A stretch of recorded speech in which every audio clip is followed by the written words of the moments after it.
Alô, entra aí. Vamos falar de farmacologia hoje e mesmo o efeito clínico dos psicodélicos. Então, me acompanha aqui para a gente iniciar mais uma aula da nossa capacitação, tá? E eu quero, inclusive, também aproveitar para reintroduzir nessa aula alguns conceitos e ampliar mesmo o teu entendimento de cada substância específica. Aqui nós vamos abordar, então, psilocibina, LSD, uma comparação entre os dois, falar sobre os estudos, falar sobre um pouquinho da microdosagem, falar sobre a ayahuasca, MDMA, que tá explodindo por aí, e a própria ketamina, esquetamina, né? Que a gente só compra agora esquetamina por via industrial, e não mais a ketamina como antigamente, a destra, né? Mas também sobre ketamina tem só sobre um módulo específico sobre isso, tá?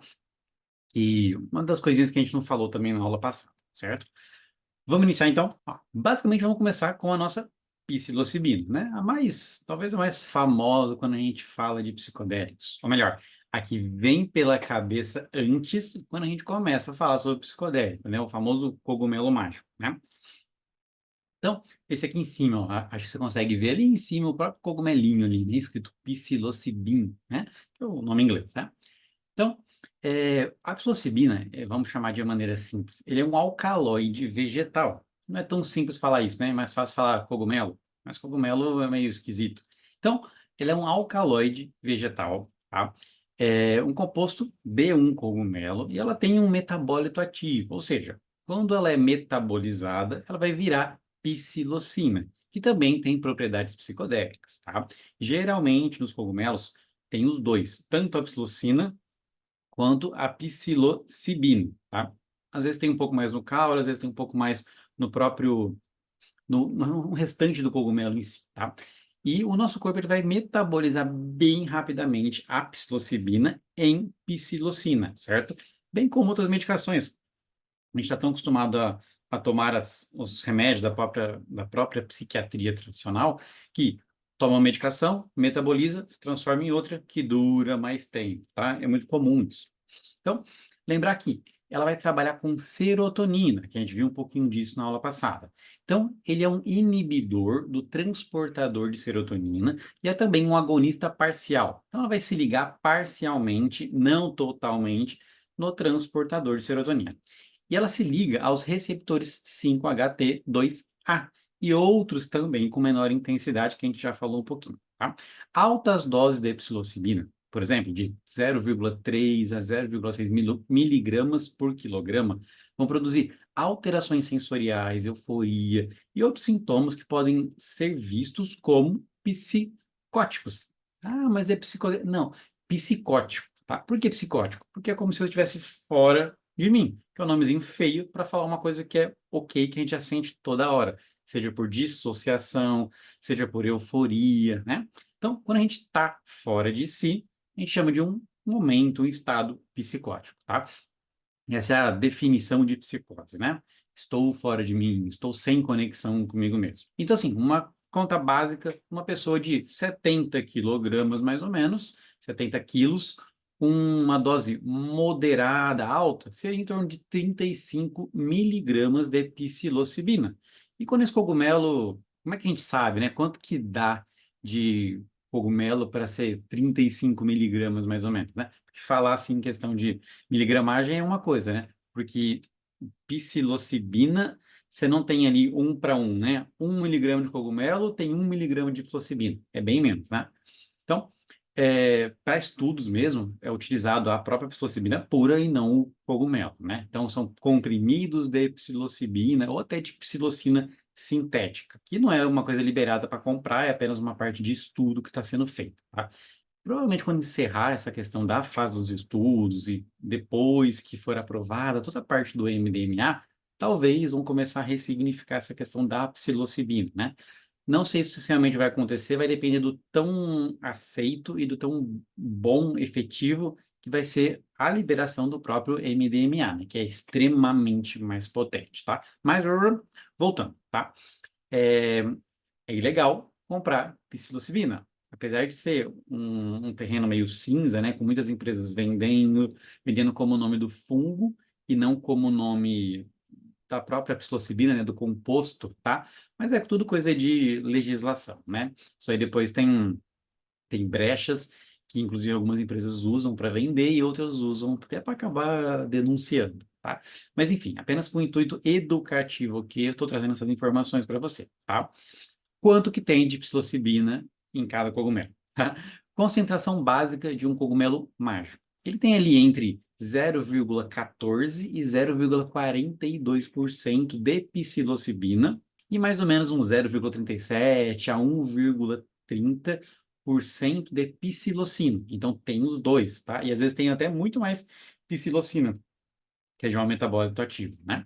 Então, quando isso pensando em um cogumelo desidratado, tá? Agora, quando no cogumelo inteiro ali, tem aproximadamente, o não desidratado, tem aproximadamente 0,17 a 0,78% de psilocibina e 0,44 a 1,35% de psilocina, tá? Isso no píleo, certo? E menos ainda vai ter no talo do cogumelo, e, se eu não me engano, é 0,09% a 0,30% de psilocibina e 0,05 e 1,27% de psilocina. Tudo bem?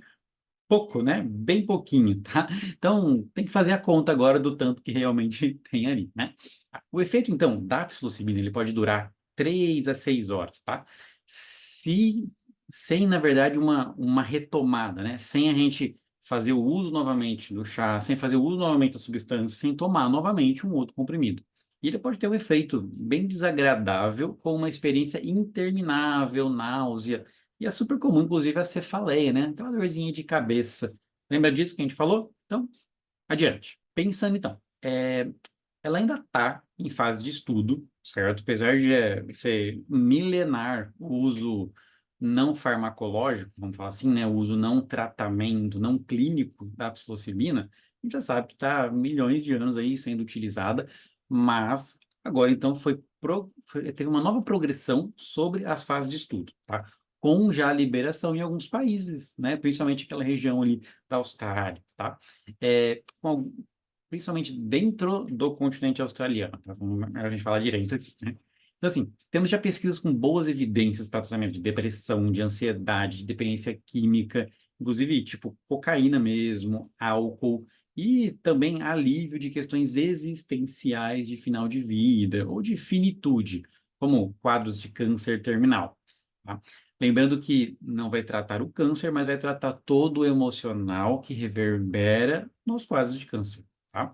Pensando em uma depressão existencial de câncer, tá? Vamos colocar assim, né? A finitude da vida. Eu estou entendendo, quero ressignificar, quero falar tchau, estou vendo tudo o que acontece, tá? Vou até colocar minha cabeça um pouquinho mais para cá, para vocês poderem enxergar melhor ali tudo que eu escrevi também.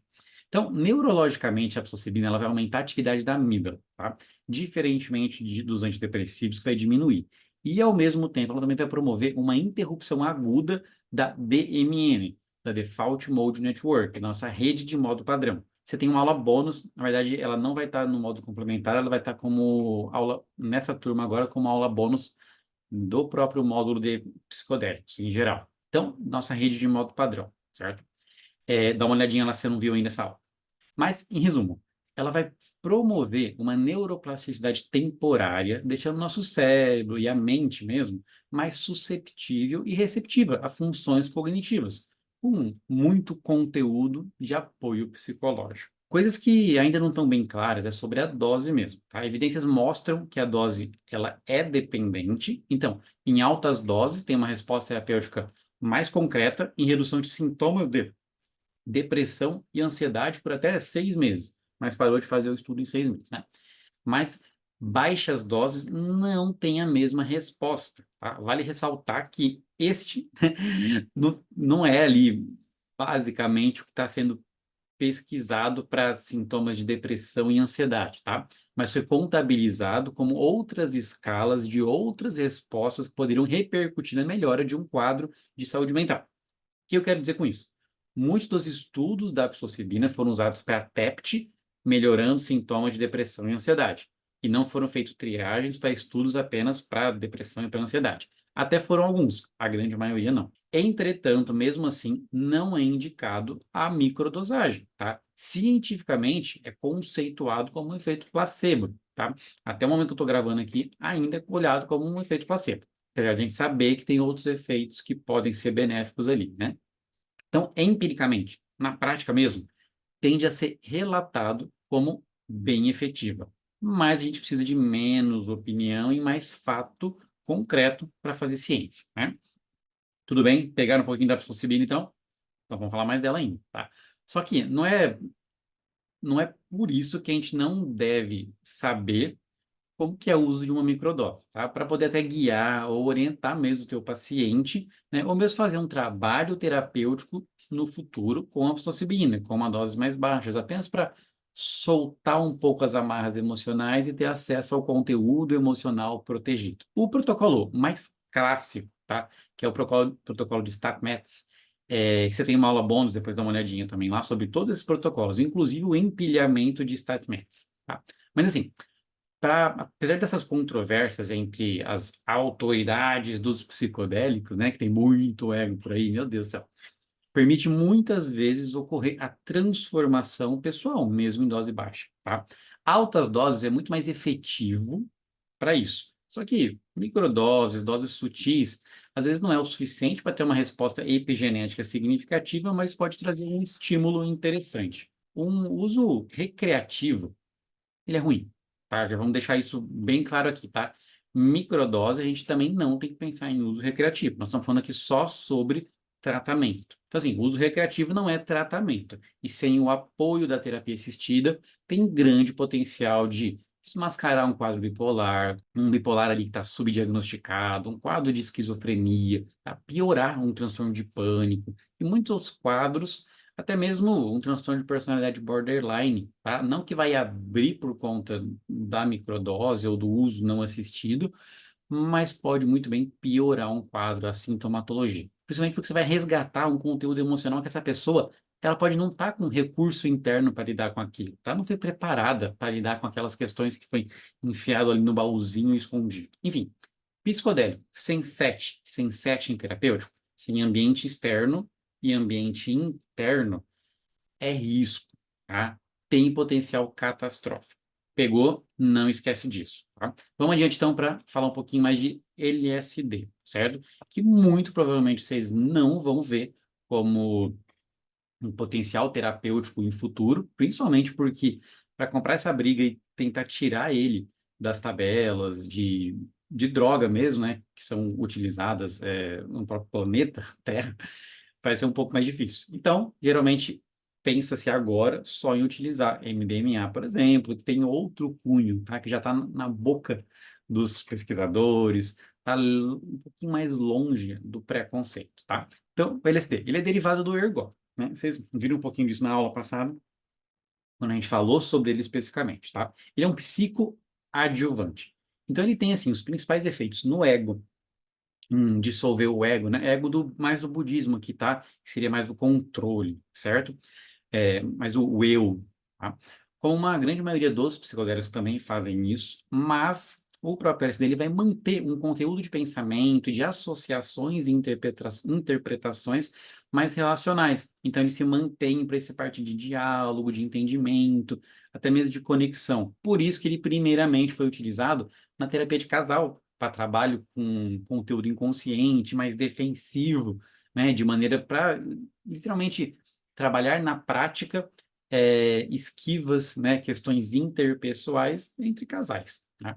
Esse efeito clínico mais perceptível dele está mais no sentimento de proximidade, com empatia, com sociabilidade. Então ele vai mexer no teu reconhecimento de medo, vai alterar ele, possibilitando até criar, né, o corpo, vamos colocar assim, criar novas vias neurológicas para ressignificar os gatilhos de medo. Só que doses moderadas e altas podem também trazer alterações na percepção sensorial, que geralmente é visto como uma experiência de pico, uma experiência mística, tá? Experiência psicodélica em geral. Então, o mecanismo dele também é por agonismo parcial de 5-HT2A, por isso que ele vai ser classificado como um psicodélico clássico, junto com a psilocibina. Tudo bem? Pensando então nos neurotransmissores, né, do próprio LSD, ele vai ser um pouquinho diferente da psilocibina, que ela é mais tímida, tá? Mais seletiva. O LSD ele vai modular também, além da serotonina, dopamina, glutamato. E você pensa, né? Ah, mas o que que eu quero saber sobre esse neurotransmissor? O que que ele modula, tá? Quero entender o que que ele faz na prática. Já partiu muita gente por aqui perguntando sobre isso, né? Falando dessa forma. Pois é, jovem gafanhoto. Saber o que que ele modula vai te ajudar a entender o que que faz no emocional e as próprias funções da mente, tá? Não só nos psicodélicos, mas também nos antidepressivos e por aí vai, tá?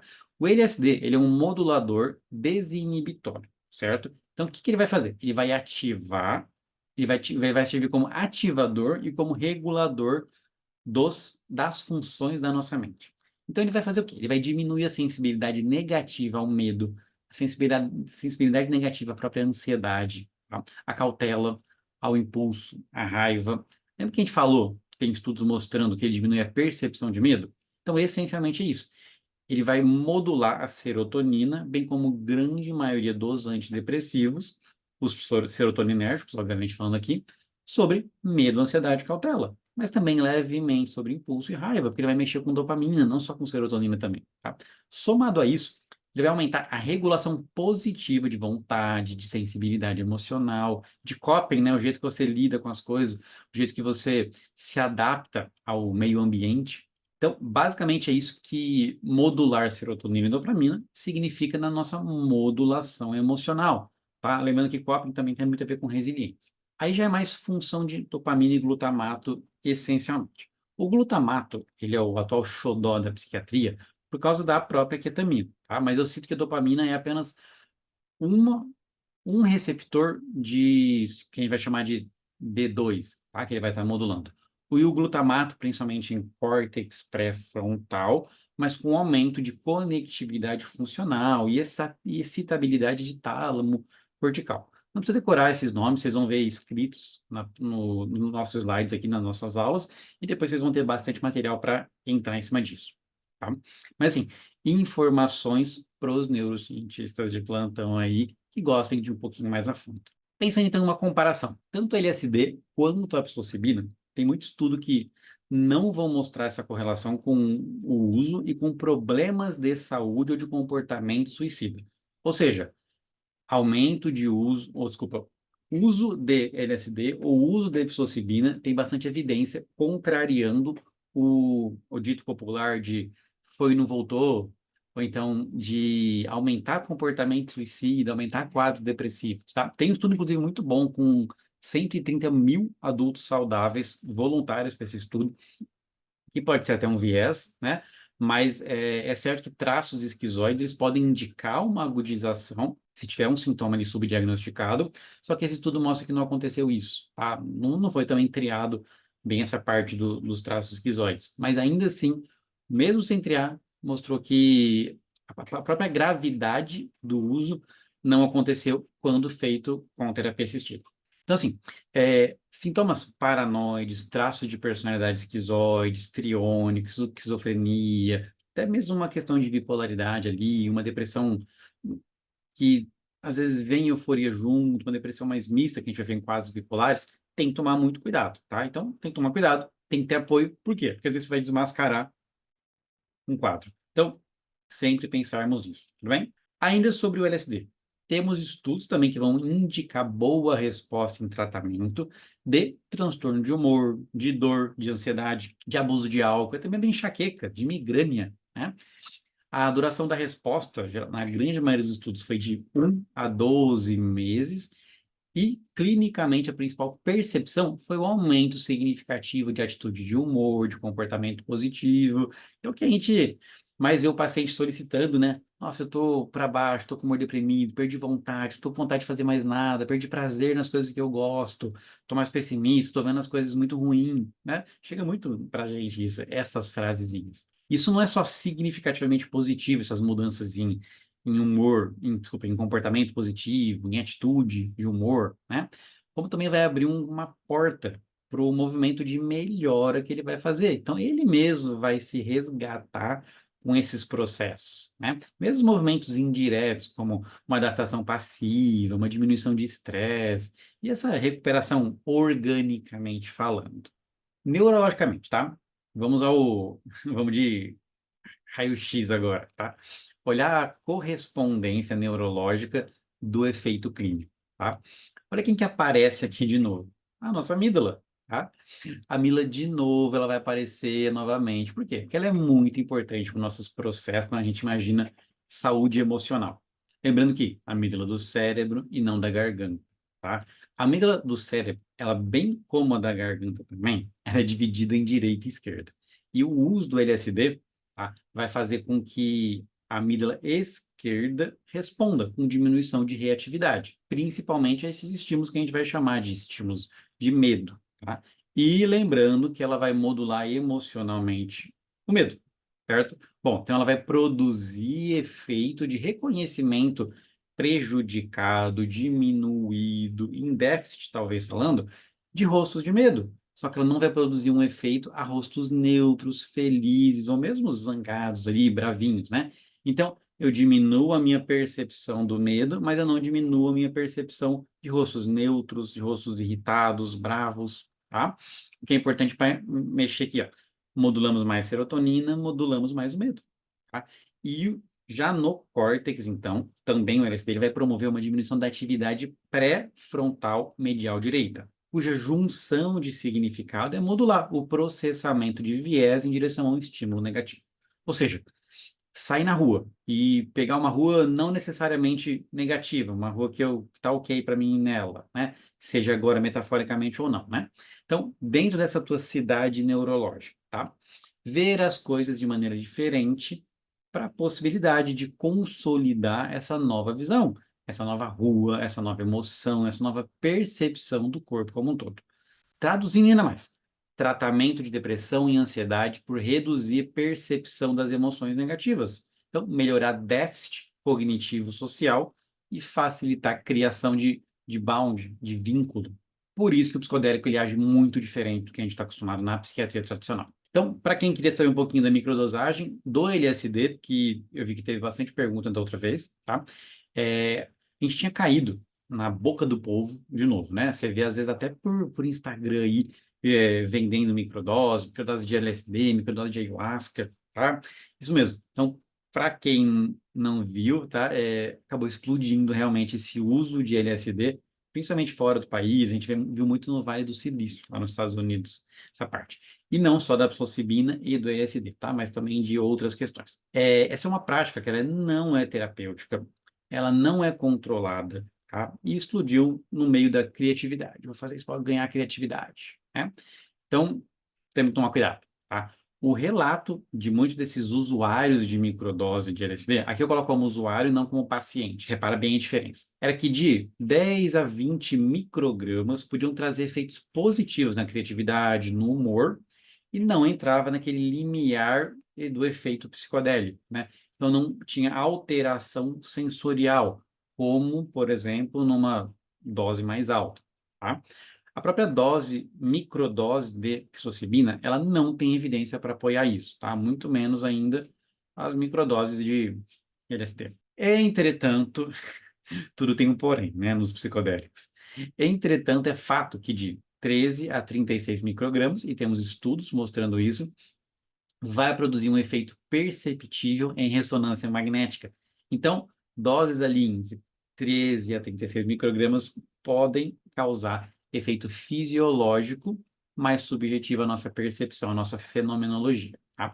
Então, talvez pode desencadear ali uma resposta celular, né? Dá para se hipotetizar isso. Ainda não dá para falar, né? Não sei. Mas não acho essa uma prática ok para tratamento, tá? Principalmente sem um apoio factual. Próximo, então, ayahuasca, tá? Se você quiser tirar um intervalinho, tá? Vai tranquilo, vai lá, pausa o vídeo, vai no banheiro, toma um cafezinho, uma água, pode ir que eu te espero, tá? Não, brincadeira, vamos adiante, tá? Mas você pode pausar, não tem problema nenhum, tá? Vamos adiante, então, para a gente ver a ayahuasca e depois ketamina e o MDMA, tá? Então, ayahuasca. Lembrando que é ayahuasca e não ayahuascara, tá? Ela também é um alcaloide vegetal, como a psilocibina, mas não está no grupo dos fungos ali, tá? E sim nas plantinhas, aquele nome difícil que eu até me enrolei para falar na aula passada, né? Que é a Banisteriopsis, mas né, a psicótria. O efeito psicodélico da ayahuasca, ela é decorrente da sinergia desses dois compostos. Um que é um derivado da armina e o DMT mesmo, tá? Eles vão impedir também a IMAL, aquela enzima que vai metabolizar a MAL, tá? Uma enzima que também é um remédio antidepressivo, que foi muito usado, só que tem muita interação medicamentosa, tá? Extremamente ali para efeito, para potencial efeito colateral com muita coisa, tá? Então, pelos mecanismos de ação ayahuasca, ela é tão problemática em intoxicação quanto em interação medicamentosa com outros psicotrópicos, tá? As medicações psiquiátricas. Mas não só, tá? Vai agir com muito outro remédio também que não remédio psiquiátrico. Olhando então para a ayahuasca, o receptor é o mesmo da psilocibina e do LSD, já que também é um psicodélico clássico. Lembra que a gente falou das divisões ali, das subdivisões? Tá? Tem o seu maior foco de ação em 5-HT2A. Mas o DMT especificamente, ele vai mexer no transportador de serotonina, de noradrenalina, e vai funcionar como um liberador de 5-HT. Por isso que o motivo especial que a gente faz a psicose, a virada maníaca, né? E a gente que eu me refiro, eu digo pacientes que têm ali a genética de uma bipolaridade, que tem um quadro ali subdiagnosticado, ou um quadro que nunca foi visto mesmo, né? Quando tem aquele pezinho nessa parte, tá? Vamos falar assim, traços potenciais de psicose, né? Então, genética, né? História genética. Assim como o resultado, tá? Dessa consagração está totalmente sujeito ao ambiente, a própria expectativa, a decocção dos compostos, tá? O que está sendo colocado ali junto dos compostos, para gerar esse efeito clínico subjetivo, e a própria experiência mística e noética, tudo isso tem a ver com a experiência da ayahuasca e o processamento que ela faz. Um processamento que não é tratamento, tá? Tratamento clínico, mas que muitas vezes ocorre ali, né? Talvez dá para até falar que, da mesma maneira que ocorre para muita gente, outras pessoas também ficam traumatizadas e intoxicadas, tá? É uma coisa que a gente tem que tomar um pouquinho de cuidado também, até para orientar, tá? Só esse último ano aqui, eu tive quase 38, 39 pacientes que vieram ou por crise psicótica após a ayahuasca, né? Ou de fato só para, não, eu queria tomar, mas queria orientação, queria lá consagrar, mas queria orientação, porque eu tomo esse tanto aqui de remédio junto. Então, assim, tá aumentando. Se você não sabe orientar, conversar, explicar sobre isso, você vai ficar para trás. Então, vamos ficar bem de olho nessa parte aqui. Inclusive, eu acho que eu falei algumas vezes essa palavrinha, né? Essa palavrinha noética, né? Como uma experiência, tá? Ela tá na boca do psicodélico, né? Então, ela vai remeter a uma experiência de alma. Por isso que a gente traz esse noético, né? Uma experiência de vida depois da morte, que é muito comum no nosso paciente, ele falar, né? Oh, nossa, eu me vi como se eu fosse em outra vida, eu me vi em outro ponto, em outro momento. E não que você vai morrer, né? Até pode, tá? Mas você vai sofrer uma síndrome serotoninérgica após o uso. Isso pode acontecer, tá? E daí, subjetivamente, sentir que renasceu, ou que morreu e renasceu. Mas às vezes é só intoxicação, é só síndrome serotoninérgica, que pode ocorrer também quando você toma ali muito antidepressivo e acaba desencadeando quadros bem graves com potencial de evolução para a morte, tá? Então, esses dias, inclusive, eu atendi um paciente no consultório que ele fez psicose por conta da ayahuasca, manteve um tempo e não recuperou, tá? Aí, muito tempo depois, ele fez o uso também de altas doses de LSD que resultaram, né, nessa experiência noética mesmo, tá? Ele sentiu de fato morrer, foi o que ele falou, né? Nossa, eu sentia a morte chegando, mas como é inefável, ele não conseguia explicar muito bem isso, né? Mas essas foram as palavras. Tanto de maneira física quanto de maneira emocional, tá? E é bem difícil de escrever, né? Imagina até passando por isso, tá? É, é porque é muito inefável essa parte, tá? Só que assim, ele passou por isso, e como não teve uma assistência para fazer essa integração, né? No caso dele, era uma reintegração dessas partes emocionais.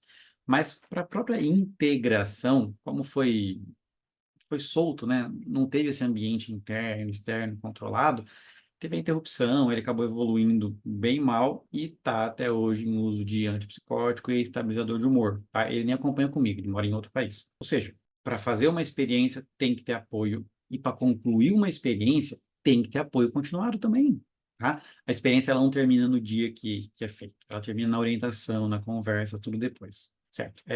Inclusive, eu até me lembrei agora, né? Esse paciente, a última frase que eu ouvi dele assim, é até um pouco.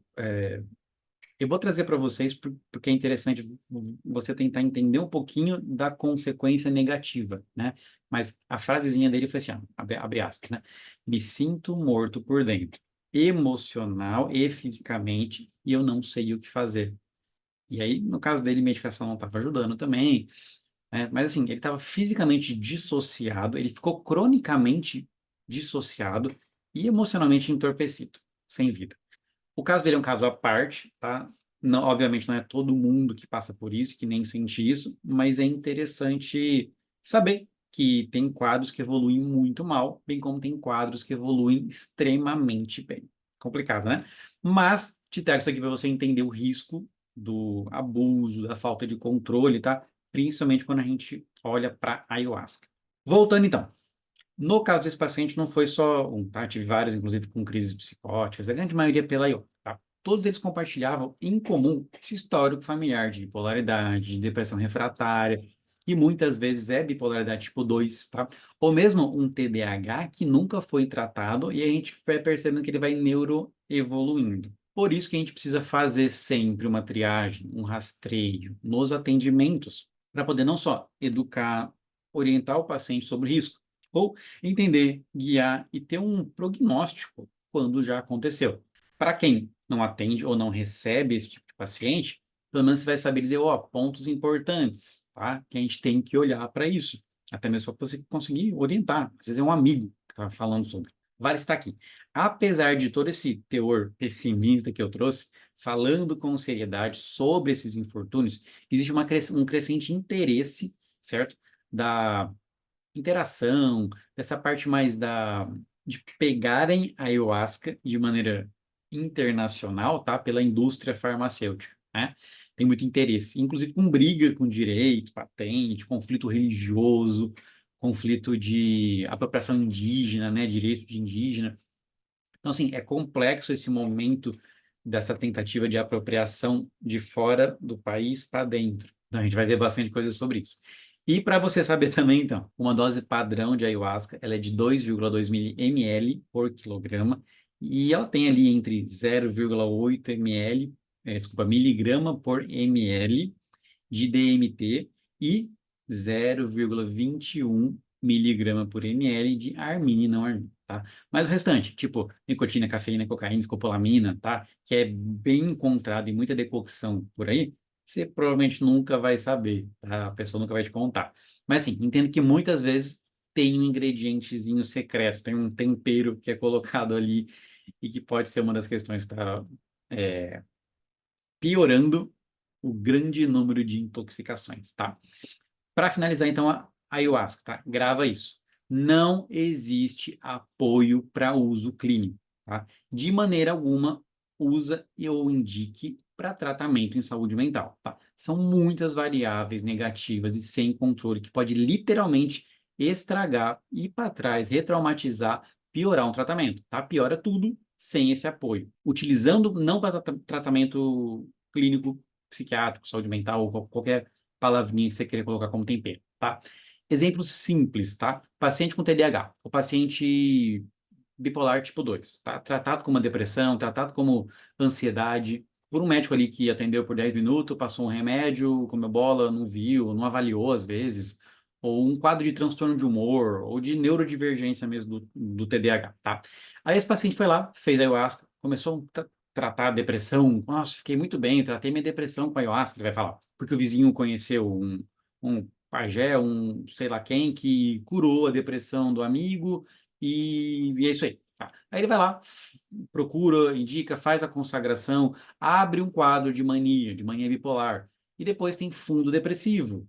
E aí agora ele vai ciclar entre esses dois humores, sendo que cada vez que ele ciclava tinha piora cognitiva, piorando sintoma, que vai parecer cada vez mais TDAH, parecer cada vez mais depressão, parecer cada vez mais psicoses graves, tá?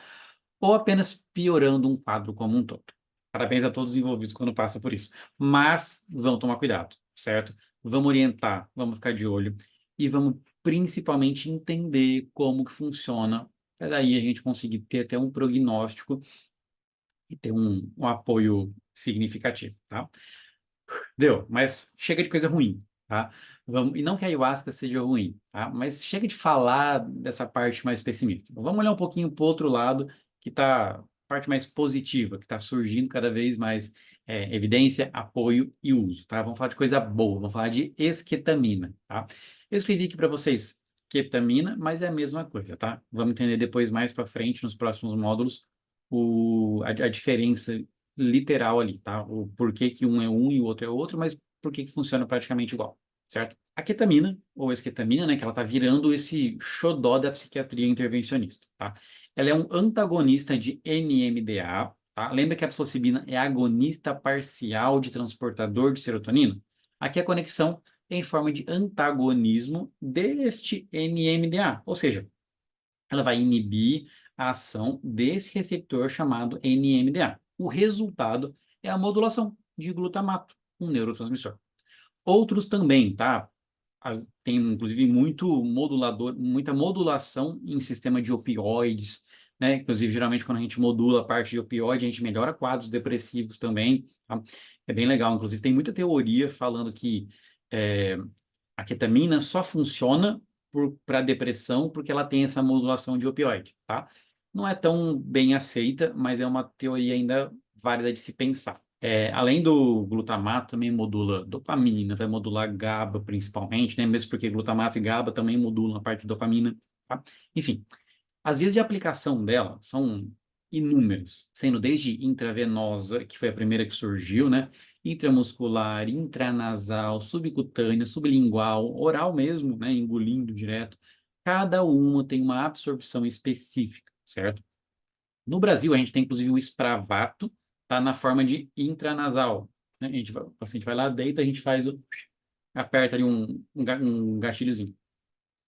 Tem uma aula só disso também. Então, tem o Spravato nessa intranasal, que é caríssimo, tá? Sendo um tratamento que custa, às vezes, ali entre 66 mil, 220 mil, tá?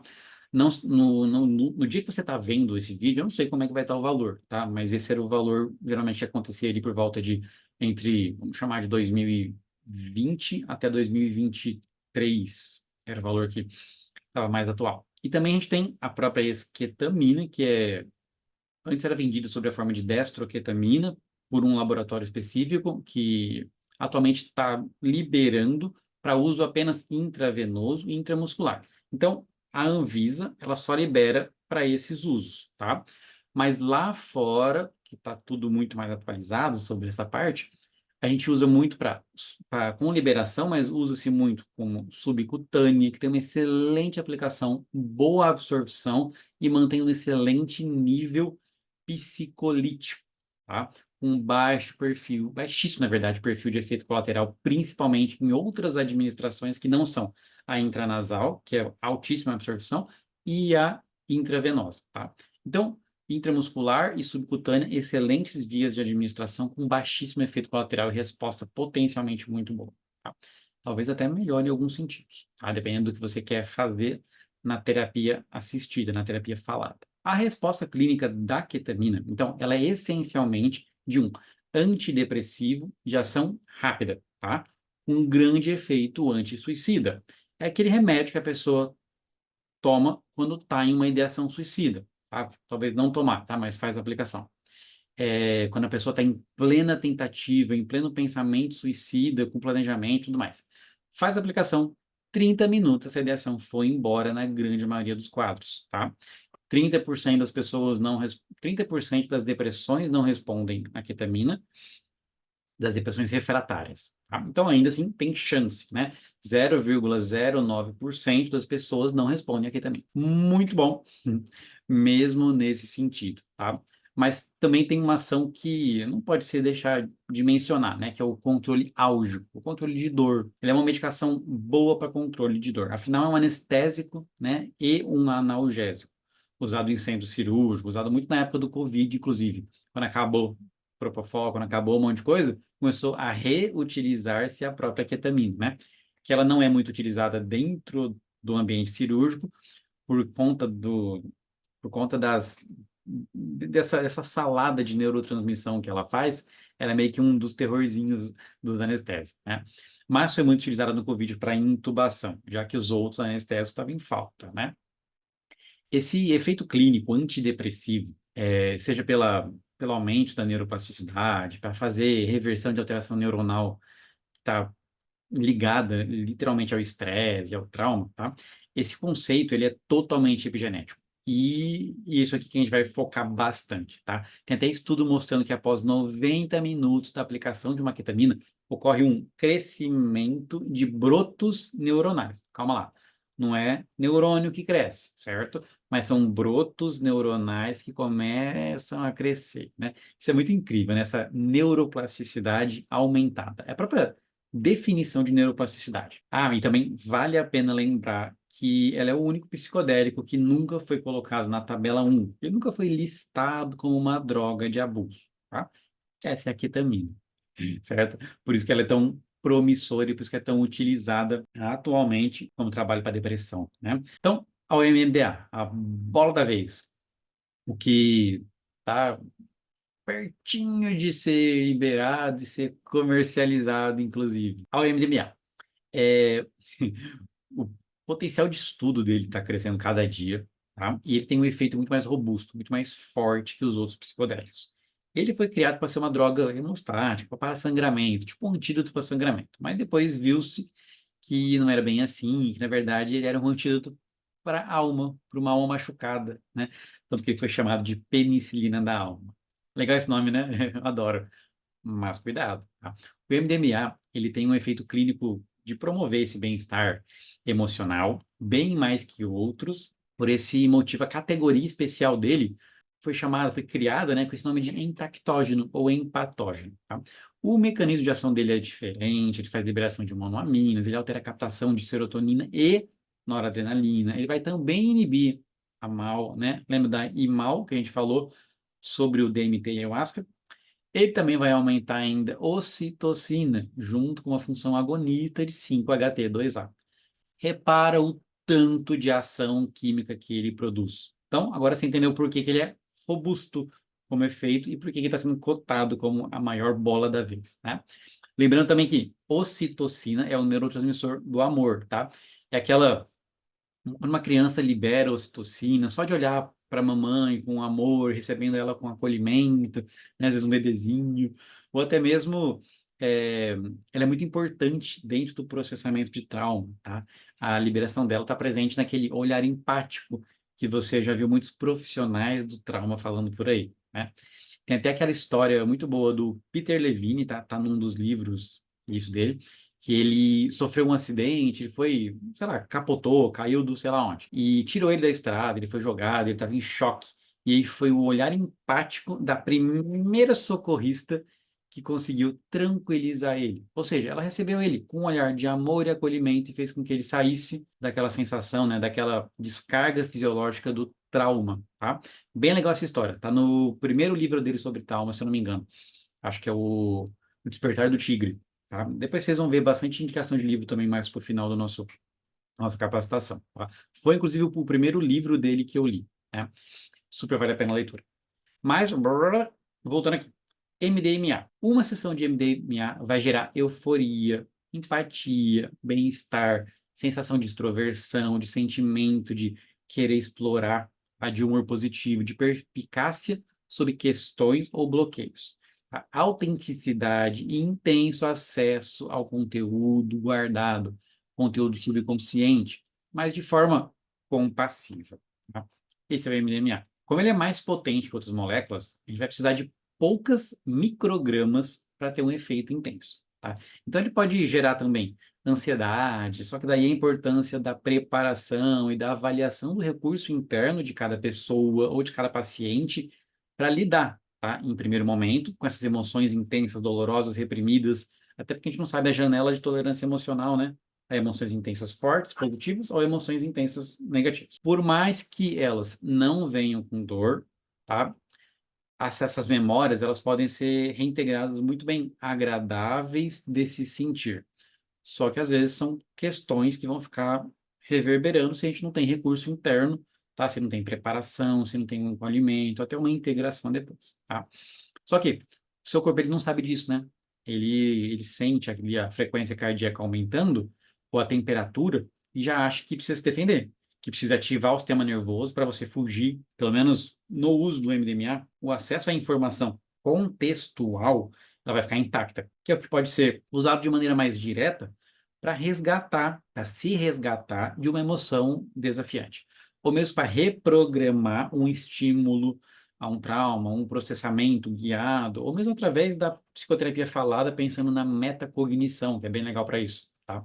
No pico de efeito, ele vai diminuir a atividade da amígdala, a raiva, mas não a medo, olha só. Então, diferente dos outros psicodélicos. Lembra que o principal era percepção, era viés de medo, e aqui é viés de raiva.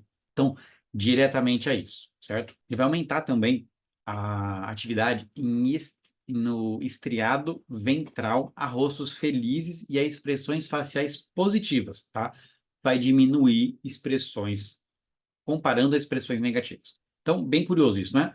Você vai virar ali a rainha da positividade. Então, você vai perceber muito mais as faces positivas, os rostos, as expressões, os momentos, só que você vai diminuir a percepção, a parte negativa.